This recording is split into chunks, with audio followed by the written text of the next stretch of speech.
During the 1992 presidential campaign, the winning side kept focused with a sign that read, "It's the economy, stupid."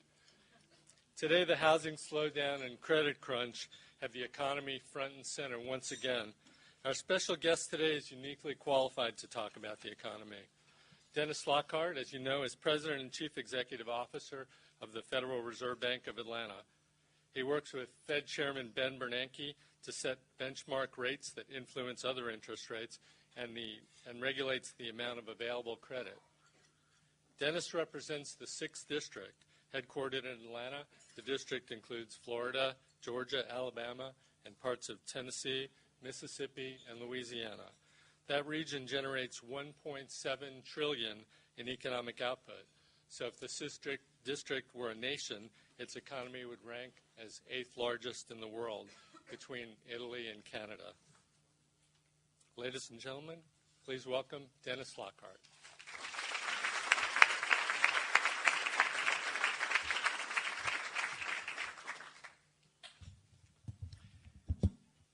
Mark, thank you very much, and thanks to the Atlanta Press Club for giving me this opportunity to speak and for inviting me here today in these challenging times for national economic policy. This is my second move to Atlanta. I arrived in March, and the first move to Atlanta was in the summer of 1978. I was actually moving here from Tehran, Iran, of all places. And my wife and I came and found a vibrant and very welcoming city, and I see some old friends here in the audience. A city that deserved the title Capital of the New South. And my wife, who's now deceased, was a Southerner, and she was excited about coming to the South and coming to Atlanta. I had actually grown up in California, and I viewed it as a new adventure to learn about a new part of the country. This week, on the 9th of September, would be our 35th wedding anniversary, and part of my affection for this place and for the South in general really derives from the many great years that I spent with my wife, including 10 years here in Atlanta. She was, as many Southerners are, a great storyteller, and I remember many amusing stories about her upbringing, particularly in Virginia. But one story that comes from her college years seems to fit our current circumstances. She attended Hollins College in Roanoke, Virginia. Any Hollins grads in the audience? Usually there are. And she took an art history course from a professor she described as brilliant, passionate about art, but a little bit odd in his dress and mannerisms, and especially some of his phraseology. We all have a mental image of this kind of professor, probably a little bit tattered in a tweedy coat and so forth, and a bit eccentric. And when the time came for the final exam for the course, he passed out a sheet with this very concise assignment. The exam read, after the visual feast comes the dyspeptic sequelae. Discuss. Now, I know in this audience there are men and women of letters, so I probably don't need to translate the Latin, but the phrase refers to indigestion and the discomfort, or even worse than the discomfort, that we sometimes feel after a big meal. Perhaps seems an apt way to describe the conditions today in the housing sector and in the debt capital markets. Dyspeptic sequelae. So this afternoon, I'm going to discuss recent events in the housing and capital markets, and I'll also share with you some principles as a new Federal Reserve Bank president that I use to help guide my thinking on Federal Reserve actions in times like these. Since I became Atlanta Fed president in March, I have devoted particular attention to the sharp and persistent downturn in the housing sector, both nationally and in the Southeast. For instance, the nation's inventory of new homes for sale has increased sharply this year and is now almost 8 months' supply at the current pace of sales. Housing permits in July declined nationally by around 24% from a year earlier. The problems with housing are also evident in housing finance, the mortgage market. And I know you all are very well aware of the subprime mortgage market, the epicenter of recent turmoil in financial markets. Let me provide a little bit of background. Our nation has more than $10 trillion of mortgage debt. About 60% of that is securitized. In other words, these individual mortgages are no longer held as assets of the banks or the other mortgage originators, but have been pooled.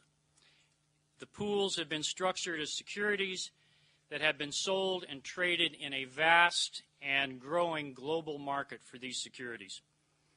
Buyers have included structured investment vehicles. You'll hear that term a lot these days, SIVs,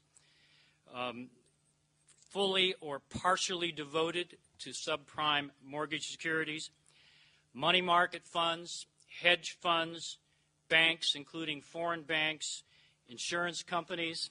Thanks to AIG for your sponsorship today. Pension funds. I hope your subprime portfolio is under control. Pension funds and other investment funds. Exposure to the U.S. mortgage market has been distributed globally, and in fact, we don't know exactly where all this exposure to this class of security rests. The linkages are complex, but here is my synopsis of recent market turmoil. Since mid-2006, home price appreciation slowed, and recent prices have fallen in some markets. Earlier in 2007, the markets perceived the subprime mortgage credit quality was deteriorating markedly. Delinquencies among subprime borrowers have been rising and are expected to continue to rise, and many borrowers are experiencing difficulty refinancing. The initial low rates on their adjustable rate mortgages are resetting to higher rates that imply much higher monthly payments. At the same time, stagnant housing prices have eliminated their option of refinancing at lower rates or selling their house at a profit. The spike in delinquencies has affected not only the mortgage holders, but also other segments of the financial markets, including the market for asset-backed commercial paper. As background, the commercial paper market links investors directly with corporate borrowers without the intervention or without the intermediation of banks.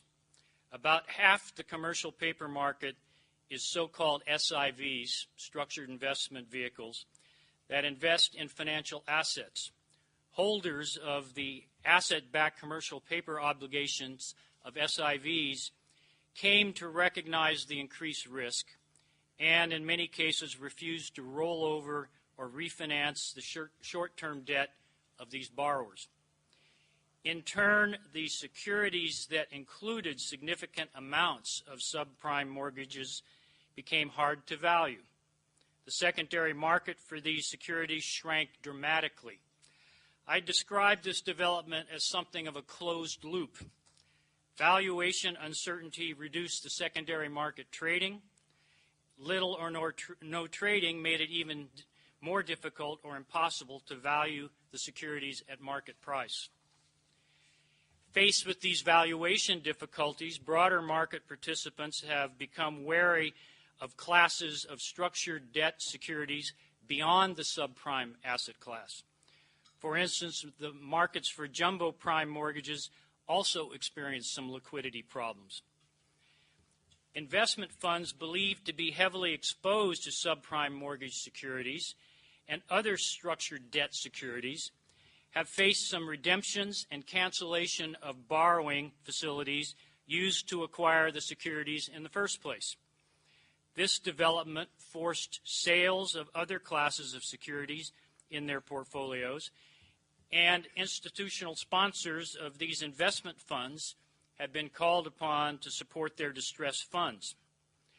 Many investment funds bought these securities on margin, that is, using debt, and this fact is very important.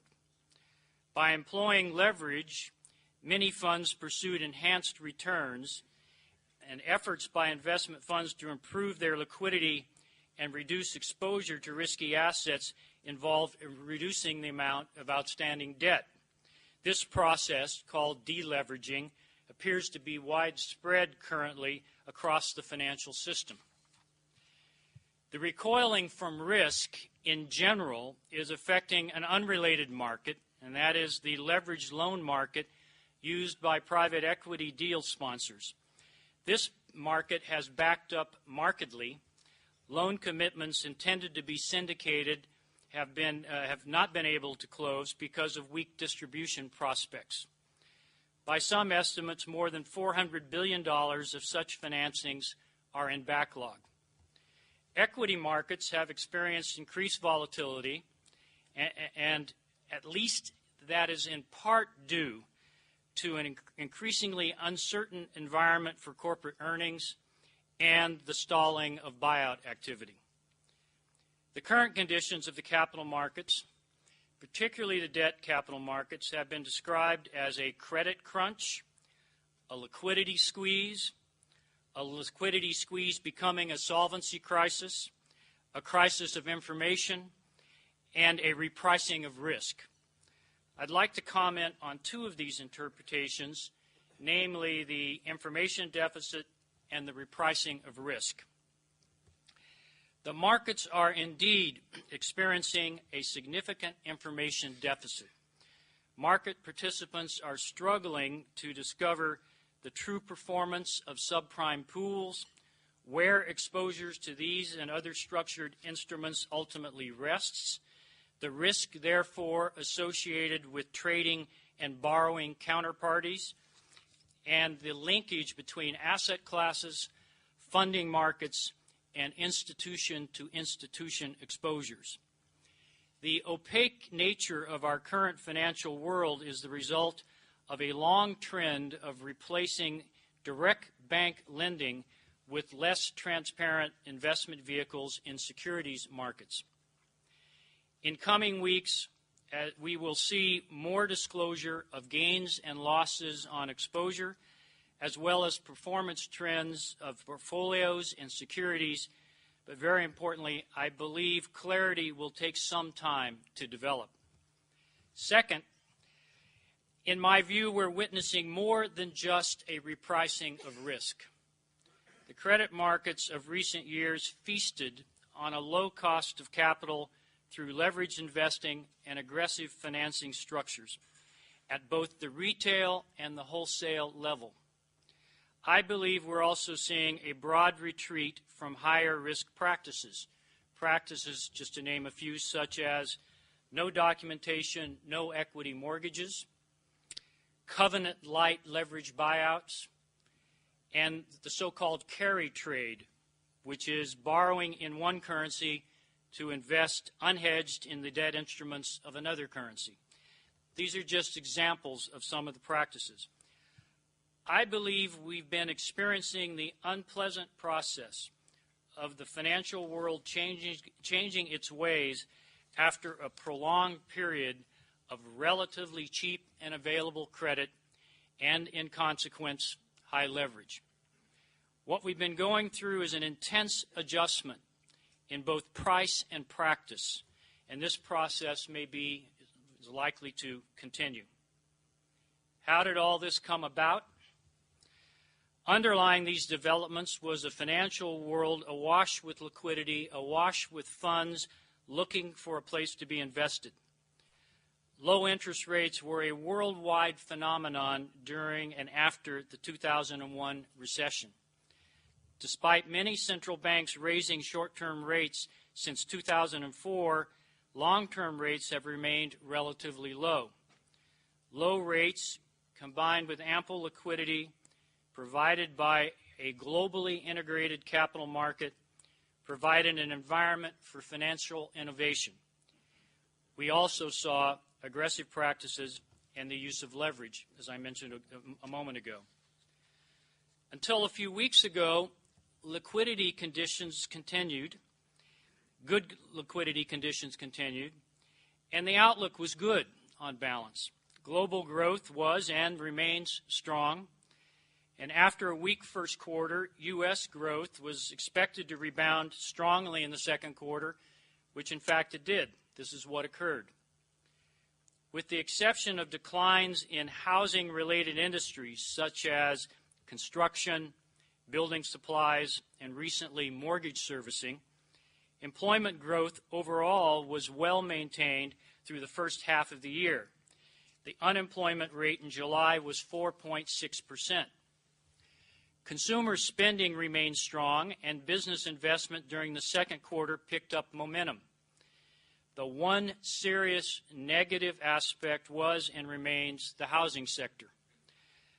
My colleagues at the Federal Reserve and I had been watching for signs of spillover from the housing and mortgage market adjustment into other sectors of the economy, especially consumer spending. Weakening home prices, less available credit, and higher interest rates could cause a slowdown in home equity withdrawal for consumption. The reduction in overall household wealth could pull down overall household spending. Because of much of the incoming data is backward-looking, central bankers must also keep their ears to the ground to listen for changes, to identify at the earliest possible moment a change in the direction for the national economy. I rely on real-time information obtained in part from our contacts around the Southeast region. This anecdotal input is especially valuable in times of volatility and possible transition. So far, I have not seen hard or soft data that provides conclusive signs that housing problems are spilling over into the broad economy.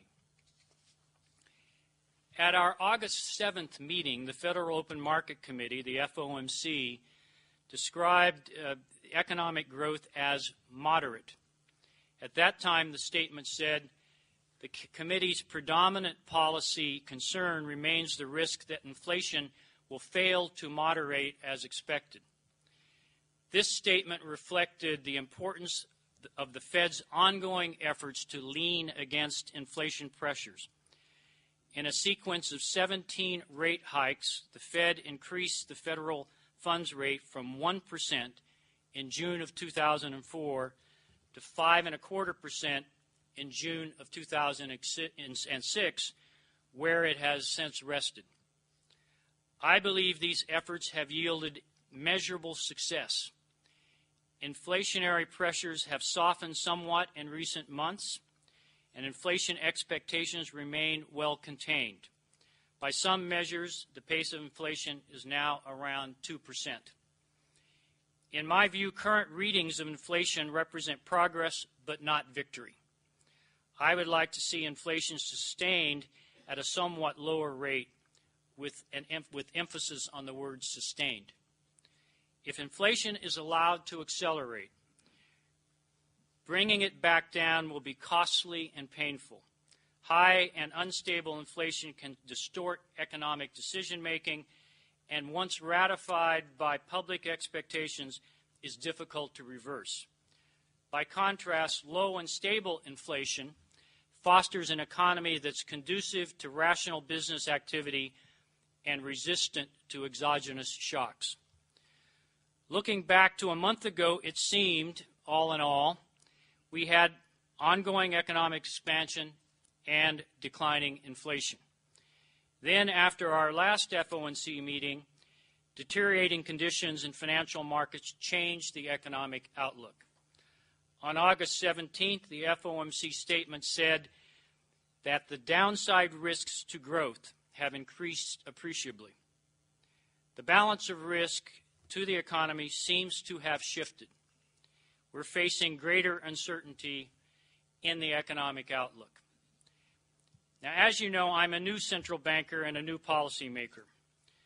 But I bring to this role considerable experience in the financial sector, touching on a wide range of lines of business, asset classes, and types of institutions.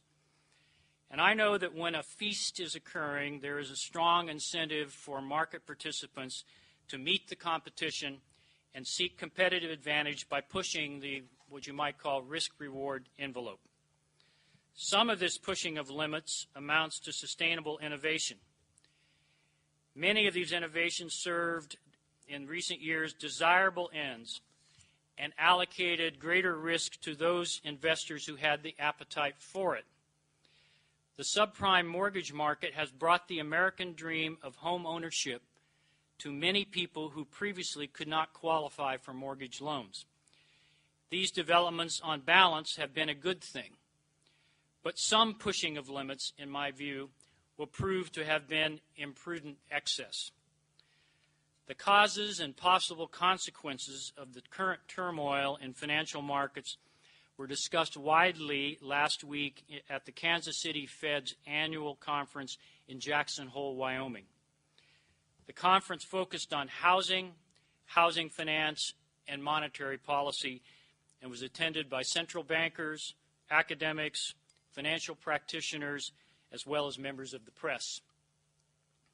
As expected, analysis and opinions were varied, and policy prescriptions ran the gamut from strong intervention to cautious and watchful monitoring of developments. In his remarks at the conference, Fed Chairman Ben Bernanke reiterated that the Fed stands ready to take whatever action is needed.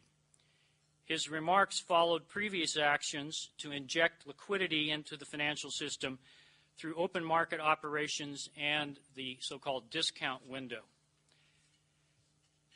I believe the essence of our current challenge is to balance three interconnected and potentially conflicting concerns: timely action in response to risks to the total economy, preservation of gains achieved on the inflation front, and overall financial system stability. When confronted with complexity, uncertainty, and fluidity, as we're now experiencing, my approach is to ground my thinking and judgments in organizing principles. Let me share with you how I think about policy in times like these. First, there is the principle of market discipline. Markets must be allowed to work. The risks and rewards of market participation should play out to the extent possible without interference. Policy should enable natural market functioning. Market participants should expect and actually experience accountability for their decisions through natural market processes. It's not the role of monetary authorities to change the risk-reward trade-off of individual instruments, individual investment instruments, or markets. Unwarranted intervention in financial markets raises concerns about what's called moral hazard. This problem could occur if investors came to believe that because of likely Fed intervention, they are immune from severe downside risk. Intervention can distort risks and create incentives to take exaggerated investment positions. Whether or not to intervene in markets is a judgment call. Although I believe that Fed intervention is appropriate if markets are clearly not working properly, I am aware of the potential pitfalls of such interventions. Caution may cause some observers to argue that the central bank is insufficiently preemptive in its actions. But I believe the Fed's longer-term objectives are well served by a deliberate and measured response to financial market turbulence. Such a response should distinguish, as much as possible, between liquidity actions aimed at keeping markets orderly and monetary actions aimed at cushioning the economy from the impact of financial market instability. The second principle, however, is that the Fed has responsibility to promote financial system stability. This responsibility at times may require actions that seem to run counter to the first principle.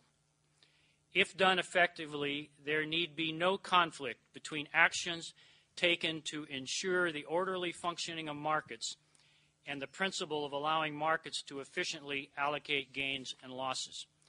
Just last month, as investors became more and more reluctant to accept debt associated with subprime mortgages, markets began to seize up. Markets suffered liquidity, and essential transactions were not taking place. In some instances, lenders could not lend, borrowers could not borrow, traders could not trade, and accountants could not value positions. One of the Fed's tools is providing liquidity. For several successive days in mid-August, the Fed injected more liquidity through its daily open market operations. Then on August 17th, the Fed's Board of Governors announced a 50 basis point reduction in its primary credit discount rate for loans to financial institutions. This action, along with others, reduced the premium for borrowing from the central bank. Markets responded favorably to these actions, but further volatility cannot be ruled out. As the FOMC said August 17th, the committee is monitoring the situation and is prepared to act as needed to mitigate the adverse effects on the economy arising from the disruptions in financial markets. My third informing principle is sustained focus on fundamental purposes and responsibilities. In the Fed's case, these are our long-run mandates to foster maximum sustainable growth and stable inflation. I believe it's important to keep in mind the longer-run implications of policy, what happens tomorrow, the day after, and beyond. Allegiance to core institutional purpose on the part of the Fed has served the country well for many years. So to recap, my first principle is let markets work. The second principle is the central bank has a responsibility to promote orderly conditions in financial markets, stepping in as necessary to avoid severe system disruption. And the third principle is to make sure the second principle doesn't undermine our long-term mission. There are certainly tensions to be resolved in applying these principles, and formulating measured responses to circumstances requires good judgment, particularly in transitional times. I believe we are currently in such a period. So after the feast comes the dyspeptic sequelae. Fancy phrasing, but a simple notion. Housing and financial markets have feasted on a period of low rates and easy credit. I'm confident the market conditions eventually will settle down. And as we move forward, my voice in Fed deliberations will be aimed at balancing the response to immediate problems with concern for the best outcome for the long term. Mark and colleagues, thank you very much for inviting me, and I look forward to your questions.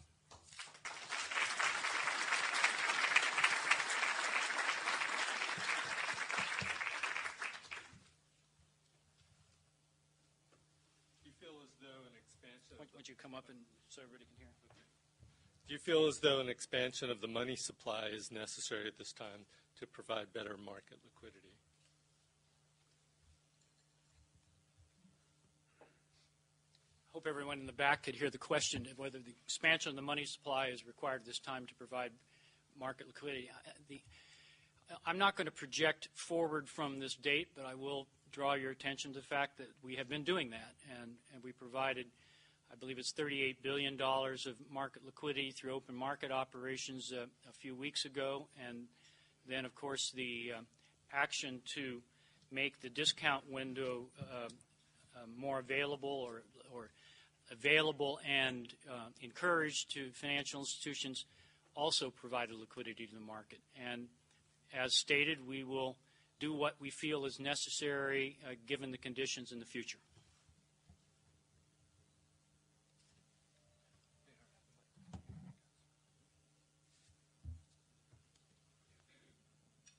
How long will the housing crisis reverberate in the U.S. economy, and will we see a recession?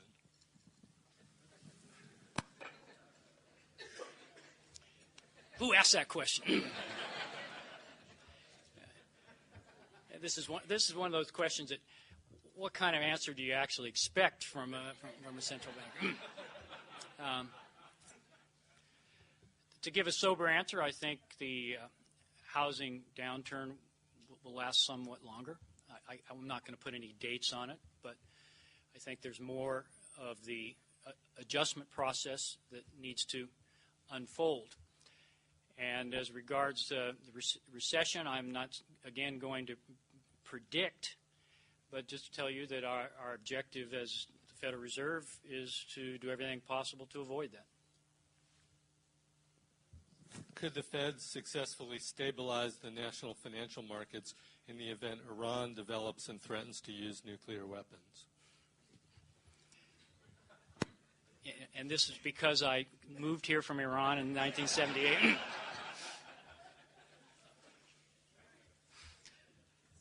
Well, that's obviously a difficult question, and it involves a reading of geopolitics that really isn't my current portfolio, so to speak. So let me answer it this way. First, I'm terribly impressed with the resilience of the U.S. economy, and for that matter, the resilience of financial markets.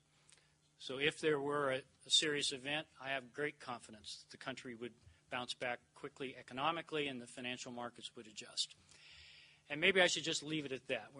I'm not going to speculate on something occurring halfway around the world that could disrupt our markets, but in general, we do obviously live in a world in which all kinds of shocks are possible, and the Fed stands ready to respond to those circumstances just as we did in 2001.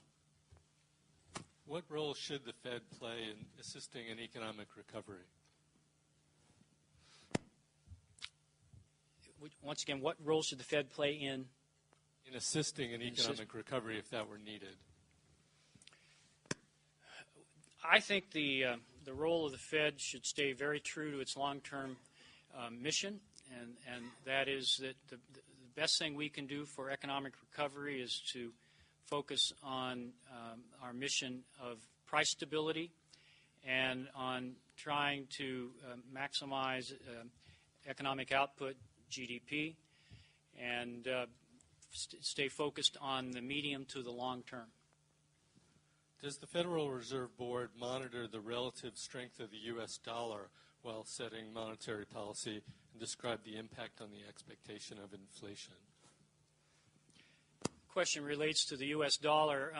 I'm going to evade that one. That's really in the portfolio of the Treasury Department, so it typically Fed presidents and governors do not comment on the level of the dollar or the direction of the dollar.